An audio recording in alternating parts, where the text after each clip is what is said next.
રાજકોટમાં સતત બીજા દિવસે પણ આરોગ્ય વિભાગે પાન અને કોલ્ડ્રિંક્સની દુકાનો પર દરોડા પાડ્યા।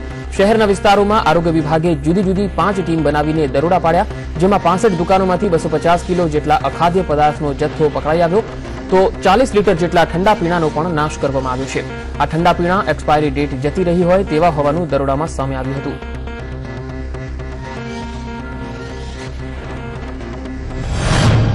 બે દિવસની છેલ્લે વાત કરીએ તો 65 દુકાનોમાં અમે ચકાસણી કરી, જેમાં 35 જગ્યાએ નોટિસ આપેલી છે, જેનો મુખ્યત્વે અમારો હેતુ કે જે પાન છે વેચાય છે યુવા વર્ગમાં ખૂબ જ પ્રખ્યાત છે, યુવા વર્ગ વધારે ઉપયોગ કરે છે, તે પાનની ક્વોલિટી, ખાસ કરી પાનમાં વપરાતી ખાદ્ય સામગ્રી, સાથે સાથે જે પાનની દુકાનમાં સોફ્ટ ડ્રિંક્સ વેચાય છે એનો જથ્થો એ એક્સપાયરી છે કે બેસ્ટ બિફોર છે કે કેમ એ ચકાસણી સાથે પપ પણ ચકાસે। અને સૌથી અગત્યની બાબત એ છે કે આ દરેક જગ્યાએ જે ચકાસણી કરતા કે જે ચૂનો એમાં વપરાય છે કે જે નોન એડિબલ છે એ વપરાય છે, ખરેખર ગંભીર બાબત છે। એ ચૂનાની વાત કરીએ તો નોન એડિબલ ચૂનો એ એવી વસ્તુ છે કે જે ખરેખર ખાઈ ન શકાય અને એ ઇન્ડસ્ટ્રી યુઝ માટે જ ઉપયોગ થઈ શકે, પરંતુ આ ચૂનાનો ઉપયોગ થાય છે આમાં લેબલમાં છતાંય પાનમાં જે સસ્તાના લીધે આ લોકો ઉપયોગ કરે છે, જે આરોગ્ય માટે ખૂબ જ હાનિકારક છે। આજે રાજ્યની ગ્રામ પંચાયતોના સરપંચોના ભાવિનો નિર્ણય થઈ રહ્યો છે। ગ્રામ પંચાયતની ચૂંટણીના પરિણામને લઈને મતગણતરી કેન્દ્રો પર ચુસ્ત બંદોબસ્ત ગોઠવી દેવાયો છે। ગત 8મી એપ્રિલે ગ્રામ પંચાયતની ચૂંટણી યોજાઈ હતી, જેમાં સરેરાશ 80.82% જેટલું મતદાન થયું હતું। આજે 1557 ગ્રામ પંચાયતોને નવા સરપંચ મળી રહ્યા છે।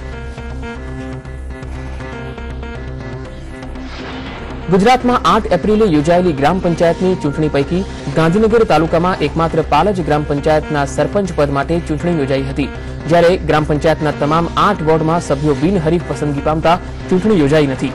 આ ચૂંટણીમાં જીતેલા ઉમેદવાર સેજાજી ઠાકોરની ઉજવણી થઈ હતી। ગાંધીનગર મામલતદાર કચેરી ખાતે આ ઉજવણી કરવામાં આવી। દેત્રોજમાં પણ મતગણતરીને લઈને ઉમેદવારોમાં ઉત્સાહ જોવા મળી રહ્યો છે। જેમ જેમ પરિણામો બહાર આવતા જઈ રહ્યા છે, તેમ તેમ કહી ખુશી કહી ગમનો માહોલ જોવા મળી રહ્યો છે।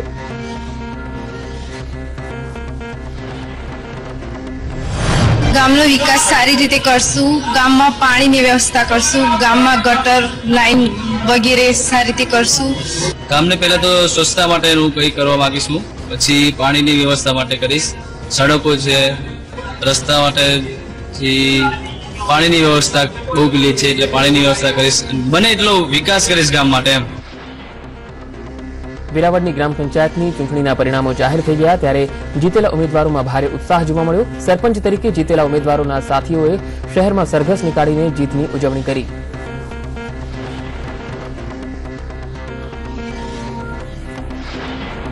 અરવલ્લી જિલ્લાના મોડાસા તાલુકાની 6 ગ્રામ પંચાયતો માટેની મતગણતરી શરૂ થઈ ગઈ છે। ચુસ્ત પોલીસ બંદોબસ્ત સાથે મતગણતરી શરૂ કરવામાં આવી। અરવલ્લી જિલ્લામાં કુલ 6 ગ્રામ પંચાયતોની યોજાયેલી ચૂંટણીના પરિણામો જાહેર થવા લાગ્યા છે, ત્યારે જીતેલા ઉમેદવારો અને ટેકેદારો દ્વારા જીતનું જશ્ન મનાવવામાં આવ્યો।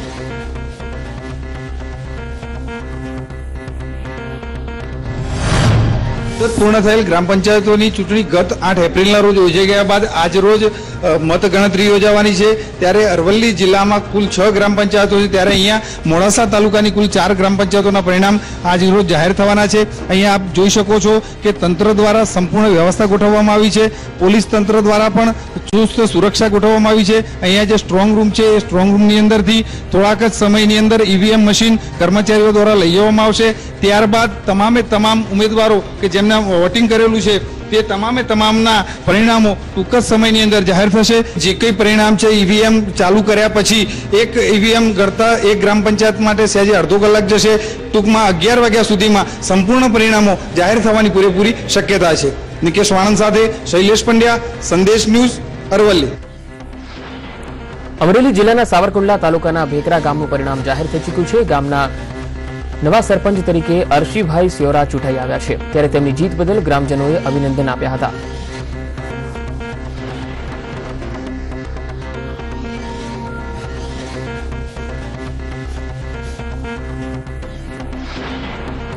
તો મહેસાણામાં ગ્રામ પંચાયતની ચૂંટણીની મતગણતરી થઈ રહી છે। મહેસાણા જિલ્લામાં 303 ગ્રામ પંચાયતની ચૂંટણીની મતગણતરી ચાલી રહી છે। મહેસાણા જિલ્લામાં પહેલું પરિણામ વેણપરા ગ્રામ પંચાયતનું જાહેર થયું, જેમાં જરીબેન સરપંચ તરીકે ચૂંટાઈ આવ્યા।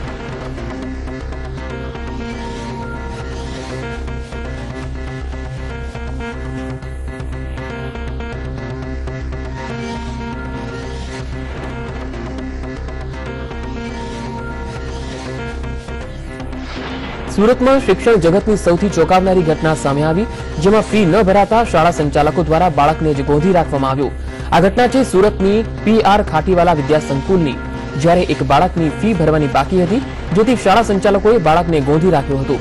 આ ઘટના પ્રકાશમાં આવ્યા બાદ DEOએ તત્કાલ તપાસના આદેશ આપ્યા છે.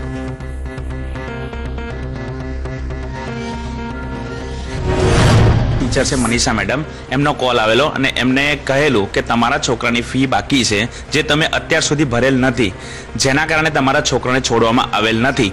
ફી ભરી જાઓ અને છોકરો લઈ જાઓ. પોલીસ કોન્સ્ટેબલને લઈને સાથે ત્યાં ગયેલ, પણ ત્યારે અમે જતામાં જોયું ત્યારે મારો છોકરો ત્યાં હતો નહીં અને એ લોકો પણ ત્યાં અવેલેબલ હતા. જે એના પ્રિન્સિપાલ હતા એ ગેટ ઉપર જ ઊભા હતા, જેમનું રિસેપ્શન છે ત્યાં. અને ત્યાં જતામાં તરત જ એમને મને કહેલ કે આ રીતના અમે અમારી સ્કૂલમાં ફી નહીં ભરો તો અમે નહીં ચલાવી લઈશું અને અમને બાળક તમને નહીં આપીશું. પરંતુ મારી સાથે રહેલ પોલીસ જવાન હતા, એમને વાત કરતા એ લોકો સ્કૂલમાં ક્લાસમાંથી એ છોકરાને લઈને આવેલ અને ત્યાર પછી પણ એમને કહેલ કે અમારી સ્કૂલ મેટર ઊભી કરવામાં આવી છે કે બાળકને ગોંધી રાખ્યો છે. આખી મેટર ખોટી ઉપજાવી કાઢેલી છે, બરાબર છે. પેરેન્ટ્સને ખાલી અમે એમ કીધું કે તમે આવો અને મેડમને મળીને જાઓ, બરાબર છે. આમાં ફીનો કોઈ મુદ્દો હતો જ નહીં. તમે આવો, અમે ફેબ્રુઆરીથી તમને ફોન કરીએ છીએ, તમારો ચેક રિટર્ન છે, તમે આવતા નથી. તમે ખાલી એકવાર આવીને મેડમને રજૂઆત કરી જાઓ. ઓફિસમાંથી રિટર્ન થાય કે અમારી પાસે આવે, અમે પેરેન્ટ્સોને ફોન કરીએ કે સર તમારો ચેક રિટર્ન થયો છે, આ રીઝનથી તમે ફી આવીને ભરી જાઓ. પણ એવું જ થયું છે, ફેબ્રુઆરીએ ચેક આપ્યો કે ભાઈ આ છોકરાની છે ને ફી ભરવાની બાકી છે, તો તમે એમના પેરેન્ટ્સ ફોન નથી ઉચકતા તો તમે એમને જણાવો કે ભાઈ તમે અહીંયા સ્કૂલે આવીને છોકરો લઈ જજો. મેં મેહુલભાઈને ફોન કરીને, વિપુલભાઈને ફોન કરીને કીધું કે સ્કૂલમાં તમને બોલાવે છે અને તમે તમારી દીકરાને લઈ જજો. એક બાદ સમાચારોમાં આગળ વધીએ. અમદાવાદમાં IT વિભાગે ફરી મેગા ઓપરેશન હાથ ધર્યું છે. શહેરના જાણીતા નવરત્ન બિલ્ડર્સને ત્યાં ITએ તવાઈ બોલાવી છે. નવરત્ન બિલ્ડર્સના દિનેશ શાહ, તેમના બંને પુત્રો અને તેમના ભાગીદાર દિવાંગ શાહ અને પ્રણવ શાહને ત્યાં પણ IT વિભાગે તપાસ હાથ ધરી છે. કલહાર ગ્રીન એન્ડ બ્લુ નામથી જાણીતું નવરત્ન બિલ્ડર્સ અદ્યતન ગોલ્ફ કોર્સનું નિર્માણ કરે છે. હાલ IT વિભાગે નવરત્ન બિલ્ડર્સના કુલ 23 સ્થળોએ સર્વે અને દરોડાની કામગીરી શરૂ કરી છે. અમદાવાદમાં એક સપ્તાહની અંદર IT વિભાગનું આ બીજું ઓપરેશન છે, ત્યારે તપાસના અંતે મોટા પાયે બેનામી વ્યવહાર ઝડપાય તેવી આશંકા છે.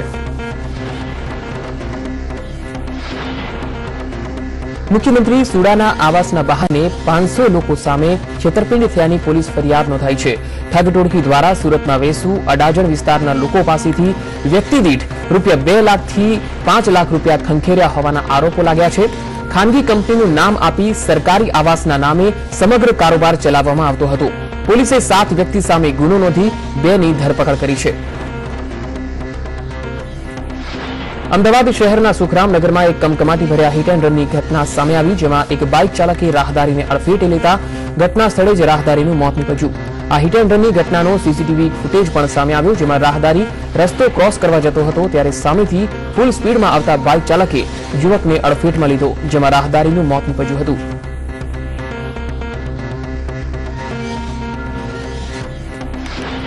દાદરાનગર હવેલીના માજી સાંસદ મોહન ડેલકરને જાનથી મારી નાખવાની ધમકી મળતા ખળભળાટ મચી ગયો છે. મોહન ડેલકર ભાજપમાં જોડાવાના હોવાની એક વાત વહેતી થતા તેમણે ધમકી મળી હોવાની ચર્ચાઓએ જોર પકડ્યું છે. મોહન ડેલકરને SMS-થી જાનથી મારી નાખવાની ધમકી મળી છે. પોરબંદરના કુતિયાણાના મહિયારી ગામે ધાર્મિક પ્રસંગ નિમિત્તે ડાયરાનું આયોજન થયું હતું. આ ડાયરામાં લોકગાયિકા ફરીદા મીરના લોકગીતો પર લોકોએ મન મૂકીને રૂપિયાનો વરસાદ કર્યો. આ ડાયરામાં લોકોએ ₹1,65,00,000 જેટલી નોટોનો વરસાદ કર્યો હતો. ડાયરામાં નોટોના વરસાદથી આખું સ્ટેજ રૂપિયાથી ઉભરાઈ ગયું હતું. એક જ રાતમાં ₹1,65,00,000નો લોકોએ ડાયરામાં વરસાદ કર્યો. રાજ્યના મોટા મોટા ડાયરાઓમાં મહિયારીમાં આયોજિત ડાયરાનો સમાવેશ થયો છે. અમદાવાદમાં આવેલી નરોડા GIDCની એક ફેક્ટરીમાં આગ લાગી ગઈ હતી. કેમિકલ બનાવતી શુભમ ઇન્ડસ્ટ્રીઝમાં અચાનક આગ લાગી ગઈ હતી. આ આગે જોતજોતામાં ભીષણ સ્વરૂપ ધારણ કરી લીધું. ઘટનાની જાણ થતાં જ તત્કાલ 12 જેટલા ફાયર ફાઇટરની ટીમ સ્થળ પર પહોંચી ગઈ હતી. હાલમાં ભીષણ આગ પર કાબુ મેળવવા માટે ફાયરની ટીમો કામે લાગેલી છે. ગુજરાત DFSLની ટીમે હરિયાણાના સુરેશ સિંઘની હત્યાનો ભેદ ઉકેલવામાં સફળતા મેળવી છે. વર્ષ 2010માં સુરેશ સિંઘ નામના શખ્સની હત્યા થયેલી હાલતમાં લાશ મળી હતી. સળગેલી કારમાં ગળે ચેન બાંધેલી હાલતમાં મૃતદેહ મળી આવ્યો હતો. હત્યારાઓએ આ કેસને શ્વાનના મોતમાં કપાવવાનો પ્રયત્ન કર્યો હતો.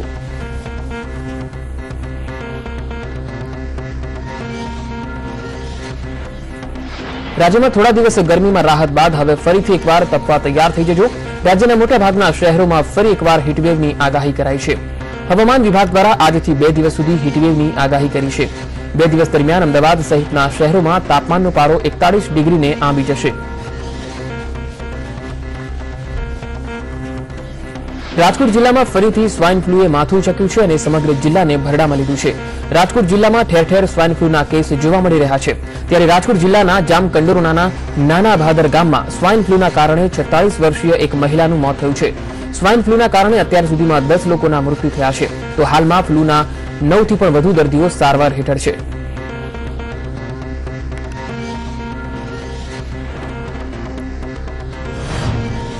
પવનપુત્ર હનુમાનજીના પાવન પર્વ હનુમાન જયંતિ પર સમગ્ર દેશમાં હનુમાન ભક્તિની લહેર જોવા મળી રહી છે.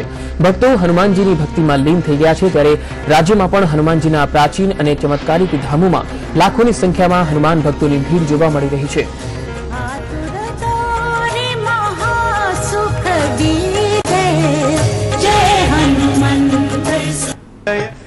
હનુમાનજીના પ્રાચીન અને ચમત્કારિક મનાતા ડભોડા હનુમાનજી મંદિરમાં ભક્તો અંજનીપુત્ર મારુતિનંદનની ભક્તિમાં લીન બની ગયા છે. ચૈત્રી પૂનમની વહેલી સવારથી જ ભક્તોની ભીડ ડભોડા હનુમાનજીના દર્શન માટે ઉમટી પડી છે. તો મંદિરમાં પણ હનુમાન જયંતિ નિમિત્તે અનેકવિધ કાર્યક્રમોનું આયોજન કરાયું છે.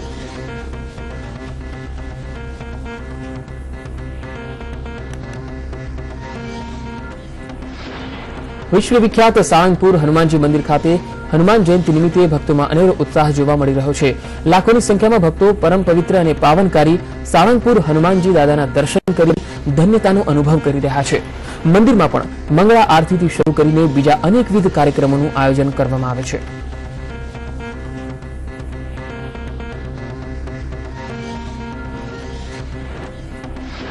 તો આ તરફ રાજકોટનું પ્રાચીનતમ કરણસિંહજી બાલાજી હનુમાન મંદિર સમગ્ર રાજકોટવાસીઓ માટે ભક્તિ અને આસ્થાનું કેન્દ્ર બન્યું છે. રાજકોટવાસીઓ પેઢીઓથી બાલાજી હનુમાનના ભક્ત રહ્યા છે. હનુમાન જયંતિ નિમિત્તે કરણસિંહજી હાઈસ્કૂલના મેદાનમાં આવેલ આ મંદિરમાં ભક્તોની ભારે ભીડ જોવા મળી રહી છે.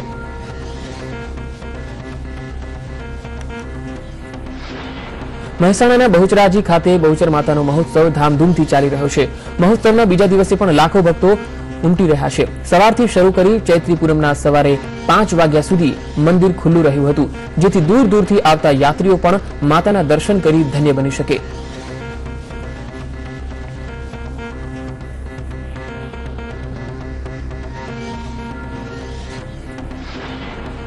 જૂનાગઢની 2 સગી બહેનોએ એથ્લેટિકમાં રાષ્ટ્રીય કક્ષાએ રાજ્યનો ડંકો વગાડ્યો છે.